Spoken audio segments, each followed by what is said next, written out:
விகடன் டிவியின் வீடியோக்களை உடனே பார்க்க உங்க யூடியூப் ஆப்ல இந்த பெல்லை கிளிக் பண்ணுங்க. மெரிட்ல எனக்கு சீட் கிடைக்கணும்னா எனக்கு எந்த மார்க் வேணும்? என்னமோ ரத்த பரிசோதனை செய்யற மாதிரி உங்க முழு உடல் பரிசோதனைங்கிறத போலீஸ் ஆபீசர்ல வச்சு பண்ணுவாங்க. சீட் கிடைக்கணும்னா எல்லாத்துலயும் இருக்கிற மாதிரி ரேங்க் எடுக்கணும், தரவரிசை பட்டியல வரணும். +1 +2 சிலபஸ் மட்டும் படிச்சா போதுமா இல்ல 9th 10th சிலபஸும் படிக்கணுமா? எல்லா சூத்திரங்களும் எழுதிக்கங்க. அதுக்கு கீழே கணக்குக்கெல்லாம் அன்றாடம் குறைஞ்சது 20 கணக்கு 30 கணக்கு 40 கணக்கு செஞ்சுக்கிட்டே இருங்க. இப்போ இங்க எம்பிபிஎஸ் சேரணும்னா அதுக்கு ஒரு மார்க் எடுக்கணும் சார். இப்போ ஸ்டேட் போர்ட், சிபிஎஸ்சி, ஐஜிசிஎஸ்சி இப்படி பல திட்டங்கள் இருக்குது இந்தியாவில். தமிழ்நாட்டிலையுமே நிறையா இருக்குது. இப்போ எல்லா திட்டங்களிலிருந்தும் நீட்லேருந்து கேள்விகள் வருமா? ஒரே ஒரு செய்தி நீங்க புரிஞ்சுக்கணும். பாடத்திட்டங்கள் எதுவாக இருந்தாலும் பாடங்களோட தலைப்பு ஒன்று தான். எந்த பாடத்திட்டம் நம்ம எடுத்தாலும் அதை ஆழமா படிக்கிறோமா இல்லை ஒரு தவறான கண்ணோட்டம், அதாவது மிக முக்கியமான வினாக்கள் எடுத்து படிக்கிறது, ப்ளூ பிரிண்டை பார்த்து எடுத்து படிக்க இந்த பழக்கம் கொஞ்ச நாள் வந்துட்டதுனால இந்த பயம் இருக்கு. இப்போ என்ன போச்சு, 10 நாள் செஞ்சிடலாமே. இப்போ என்ன செய்யணும்? கோட்பாடுல பிரதியீடுகள், அது கணக்குகளை செய்யணும் இல்லையா, அது தொடர்பாக யோசிக்கணும். அதை முறையா செஞ்சுட்டா ஒரு நாளைக்கு உங்களால் ஒரு 50 கணக்கு பண்ண முடியாதா? ஐயா, இப்போ நீட் தேர்வுக்காக தயாராகிட்டு இருக்கும் நான் படிக்க வேண்டிய பாடங்கள் என்னென்ன?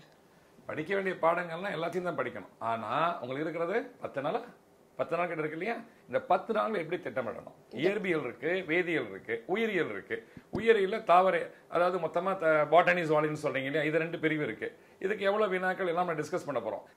சார், இப்போ நீங்கள் NCF பற்றி சொன்னீங்க, அதை பற்றி கொஞ்சம் விளக்க முடியுமா சார்?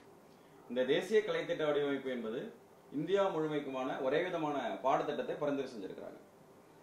உதாரணமா 9ஆம் மாணவன் காந்தவியல் பத்தி படிக்கிறான்னா அதே பாடம் தான் சிபிஎஸ்சிலையும் காந்தவியல் பத்தி இருக்கும். என்ன அதோட நீள அகலங்கள் வேணா வேறுபட்டு இருக்கலாம். நீள அகலங்கள்னா காந்தவியல் பத்தி சிபிஎஸ்சி மாணவன் ஒரு 4 பக்க அளவுல படிக்கிறான்னா நம்ம தமிழ்நாட்டு மாணவன் அதை பத்தி 1 பக்க அளவுல படிப்பாங்க. சிபிஎஸ்சி பாடத்திட்டமும் நம்மளுடைய பாடத்திட்டமும் ரொம்ப வித்தியாசப்பட்டிருக்கும் அப்படிங்கிற பயம் நம்முடைய மாணவர்களுக்கு தேவையில்லை. ஐயா, இப்போ நீட் தேர்வுக்காக நாங்க தயாரிட்டு இருக்கும் போது இதை நாங்க வினாவிடை வழியா படிக்கணுமா இல்ல கணக்கு வழியா படிக்கணுமா அப்படிங்கிற மாதிரி படிக்கணும்னா இந்த கணக்குங்கிறது ஒரு பெரிய பாதிப்பான ஒன்றாக நினைப்பது தவறு. கணக்குன்னு ஒண்ணு இல்ல, கோட்பாடுல சில நியூமரிக்கல்ஸ் கொடுத்து கணக்கா மாத்திருக்காங்க. ஐயா, இந்த நீட் தேர்வுக்கு +1 +2 சிலபஸ் மட்டும் படிச்சா போதுமா இல்ல 9th 10th சிலபஸும் படிக்கணுமா? எதையெல்லாம் எந்த கருத்துக்கெல்லாம் 9th 10th அடிப்படை உங்களுக்கு தெரியாமல் இருந்ததோ அதை எடுத்து பார்த்துக்கணும். 9th 10th நூலை முழுமையா படிக்கணுங்கிறதல்ல.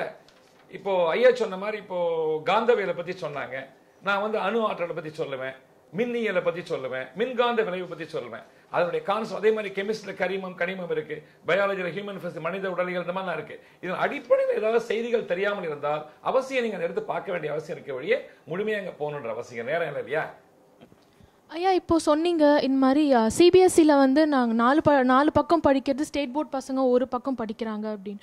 இப்போ நாங்கள் ஒரே புக்கை ஃபாலோ பண்ணாமல் பின்பற்றாமல் மற்ற புத்தகங்கள் சிபிஎஸ்சி இல்லை இன்னும் எந்த புத்தகத்துல இருந்தெல்லாம் கேள்வி கேட்பாங்க அப்படின்னு கேட்குறீங்க.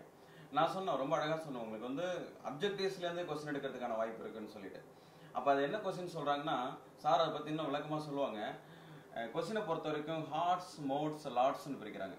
ஹார்ட்ஸ்னா ஹையர் ஆர்டர் திங்கிங் ஸ்கில்ஸ். உங்களுடைய அந்த கேள்வி உங்களுடைய சிந்தனையை தூண்டி அது மூலமா விடைபெற வைக்கக்கூடியதா இருக்கும். சில கொஸ்டின் அதை டஃப் ஸ்டாண்டர்ட் கொஸ்டின்ஸ் நம்ம வகைப்படுத்துறோம். ஆனா அவங்கள பொறுத்த வரைக்கும் கொஸ்டின் ஃப்ரேம் பண்றவங்க அதை ஹார்ட் கொஸ்டின் சொல்றாங்க, ஹையர் ஆர்டர் திங்கிங் ஸ்கில்ஸ். சில கொஸ்டின் பாத்தீங்கன்னா லோயர் ஆர்டர் திங்கிங் ஸ்கில்லா இருக்கும். அது யார் என்ன டேட்டா மட்டும் கேட்கறதா இருக்கும். இந்த கண்டுபிடித்தவர் யார், ஃபாரடே எதை கண்டுபிடித்தா அப்படி நேரடியாக கேள்வி கேட்கறது அது லார்ட்ஸ் கொஸ்டின், மனப்பாட சக்தி மட்டும் தான். இப்போ லார்ட்ஸ் கொஸ்டின் சில பர்சன்டேஜ் இருக்கும், hearts question higher order thinking question சில பர்சன்டேஜ் இருக்கும். இந்த ரெண்டுக்கு இடைப்பட்ட மிடில் ஆர்டர் திங்கிங் கொஸ்டின்ஸ் நிறைய இருக்கும், ஒரு பர்சன்டேஜ் இருக்கும். சார், பிசிக்ஸ், கெமிஸ்ட்ரி, கணக்குலாம் எப்படி பயிற்சி செய்யணும் நீட் எக்ஸாம்? அதைத்தான் நாங்கள் ஒவ்வொரு தலைப்பாக எடுத்துக்கணும். 11th நீங்க படிச்சது, 12th நீங்க படிச்சது, ஒவ்வொரு தலைப்பையும் எடுத்து இந்த தலைப்பை போட்டு அதில் இருக்கக்கூடிய அத்துணை குறிப்புகள் எடுத்துக்கங்க. எல்லா சூத்திரங்களும் எழுதிக்கங்க. அதுக்கு கீழே கணக்குகளை அன்றாடம் குறைஞ்சது 20 கணக்கு 30 கணக்கு 40 கணக்கு செஞ்சுக்கிட்டே இருங்க. இந்த வினாத்தாள், நீட்டுக்கு வரக்கூடிய வினாத்தாள் மிக எளிது என்பதை நீங்களே உணர்வீர்கள். சார், நெகட்டிவ் மார்க்னா என்னன்னு சொல்றீங்களா? நெகட்டிவ் மார்க்னா இப்போ ஒரு வினாவை சரியா எழுதுனீங்கன்னா 4 மார்க் தராங்க இல்லையா. ஒரு வினாவை தவறா எழுதுனீங்கன்னா 1 மார்க்கை குறைச்சிருவாங்க. வாங்கின மார்க்ல 1 மார்க் போயிடும். அதனாலதான் அந்த மார்க் அப்படி வருது, பர்சன்டேஜ் பேசிஸ்ல வருது. சரியா? அப்ப அதுக்கு என்ன செய்யணும் அப்படின்னு சொன்னா, நெகட்டிவ் மார்க்கை குறைக்கிறதுக்கு அது நம்ம கண்டுபிடிக்கக்கூடிய விடை தந்திருக்காங்க இல்லையா, கீழே விடை வந்து நிச்சயமா சரியானது உறுதிப்படுத்திக்கணும். அது சரியில்லைன்னு தெரிஞ்சு அந்த வினா விட்டுட்டு பின்னாடி ஆலோசிக்கிறது நல்லது. அப்ப நெகட்டிவ் மார்க்கை தவிர்க்கலாம். மெரிட்ல எனக்கு சீட் கிடைக்கணும்னா எனக்கு எந்த மார்க் வேணும், எவ்வளவு? அதாவது ஐயா சொன்ன மாதிரி நீட்டுக்கு, அதாவது மருத்துவ படிப்பு, பொது மருத்துவம், பல் மருத்துவம் படிப்பதற்கான மினிமம் குறைந்தபட்ச தகுதி இது. இதுக்கு கீழே மார்க் வாங்கினவங்க விண்ணப்பிக்க முடியாது, எங்கேயும் சீட் கேட்க முடியாது அப்படிங்கிறது புரிஞ்சு போச்சு. சீட் கிடைக்கணும்னா எல்லாத்துலையும் இருக்கிற மாதிரி ரேங்க் எடுக்கணும், தரவரிசை பட்டியலில் வரணும். இப்போ உத்தேசமா இதில் ரெண்டா பிரிச்சுக்கணும். அகில இந்திய தேர்வுக்கு நீங்களும் கேட்குறீங்க, அவங்களும் கேட்குறாங்க, நாடு ஃபுல்லாக கேட்குறாங்க. எல்லா சீட்லேருந்து 15% அகில இந்திய கோட்டாக்கு போயிடுது, மீதி தான் நமக்கு 85%.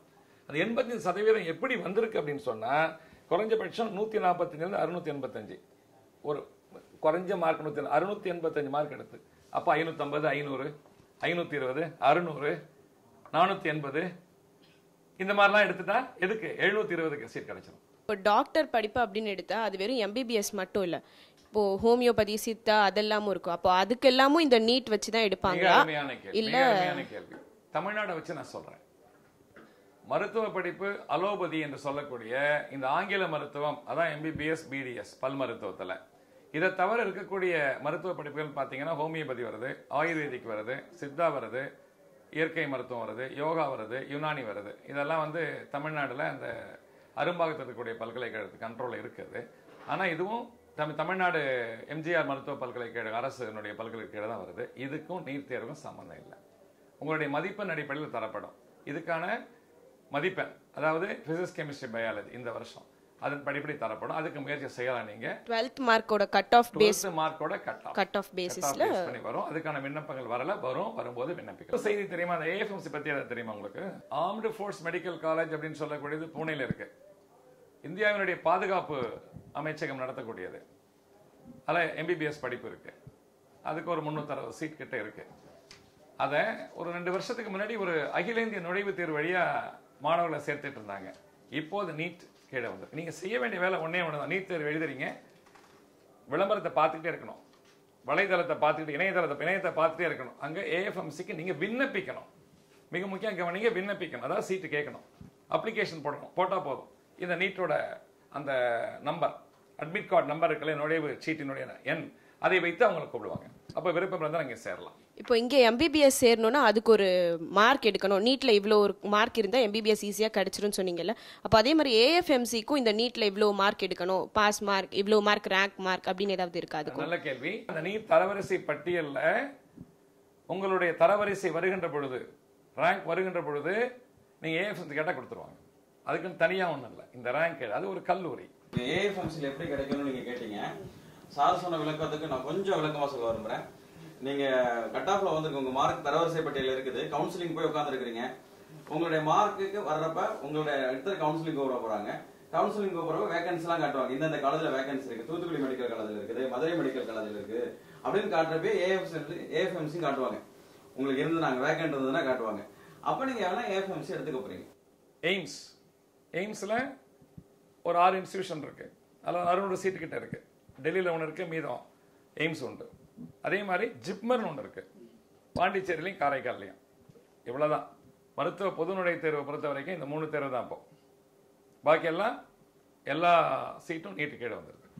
எக்ஸாம் எப்படி நடக்கும், அதுக்காக நான் என்னென்னலாம் பண்ணணும், எப்படி ப்ரிப்பேர் பண்ணிட்டு போகணும்? ஹால் டிக்கெட் டவுன்லோட் ரொம்ப முக்கியம். சிபிஎஸ்சி வெப்சைட்டில் உங்களுக்கு ஹால் டிக்கெட் போட்டுருவாங்க. பேப்பர் பார்த்துட்டு இருங்க, வெப்சைட் அட்ரஸ்லாம் அதிலே கொடுப்பாங்க. எந்த வெப்சைட் அட்ரஸில் எப்படி நீங்கள் ஹால் டிக்கெட் டவுன்லோட் பண்ணணும், உங்களோட application number, date of birth வச்சு டவுன்லோட் பண்ணுவாங்க. டீட்டெயிலாக அவங்க கொடுத்துருப்பாங்க. Hall ticket download 2-3 copy download பண்ணி வச்சுருங்க. சென்டர், எந்த சென்டர் எங்கே இருக்குது, அதோட லொக்கேஷனை நீங்கள் வந்து முத நாளே போய் கண்டுபிடிச்சி வச்சிடணும்.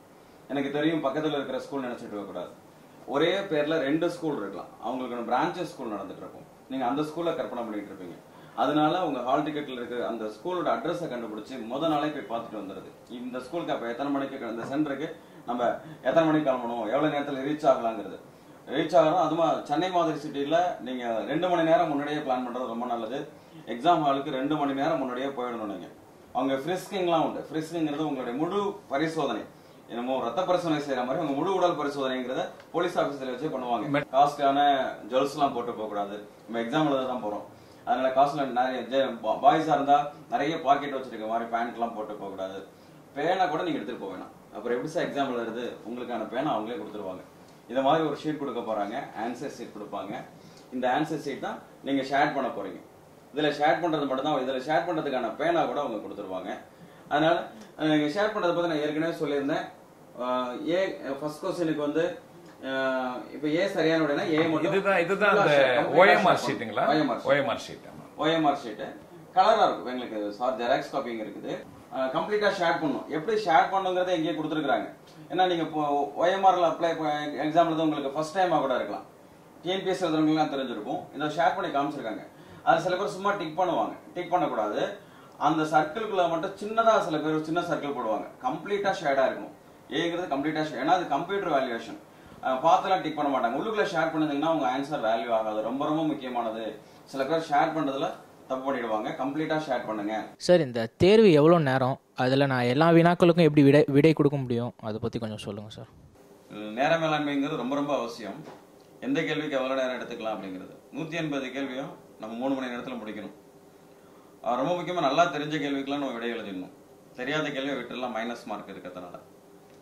பெரும்பாலும் கால்குலேஷனாக இருக்கும். ஒரு கொஸ்டின் எடுத்துட்டு ஆன்சர் பண்ணுறப்ப ரொம்ப நீண்ட நேரம் ஒர்க் அவுட் பண்ணிகிட்டே இருக்கும். ஃபிசிக்ஸில் வந்து உங்களுக்கு ஒர்க் அவுட் பண்ணுற மாதிரி சில கொஸ்டின்ஸ் வரும். டைம் எடுத்துக்கணும்னா அந்த கொஸ்டின் ஆரம்பத்தில் ட்ரை பண்ணாதீங்க. அதை கடைசியாக பண்ணிக்கலாம். பயாலஜிலாம் பார்த்தீங்கன்னா ஈஸியாக ஒர்க் அவுட் பண்ணுறதுக்கு எதுவுமே கிடையாது. தெரியும் 4 ஆன்சர் தெரிஞ்சுன்னா அப்படியே ஆன்சர் பண்ணிடலாம். அது மாதிரி கெமிஸ்ட்ரி ஃபிசிக்ஸில் கால்குலேட் பண்ண மாதிரி இருக்கக்கூடிய கேள்விகளுக்கு உடனடியாக விடையளித்து விட்டு திரும்பி இது ஒர்க் அவுட் பண்ண ஆன்சர் கண்டுபிடிச்சு கண்டிப்பாக சரியான விடை எழுத முடியுங்கிறதுக்கு கொஞ்சம் கடைசியாக வரலாம். அதனால அந்த குழப்பங்கள்லாம் விட்டுட்டு தெளிவாக போய் எக்ஸாம் எழுதுங்க. All the best. இந்த மாதிரி மோர் வீடியோஸ்க்கு விகடன் டிவி சப்ஸ்கிரைப் பண்ணுங்க.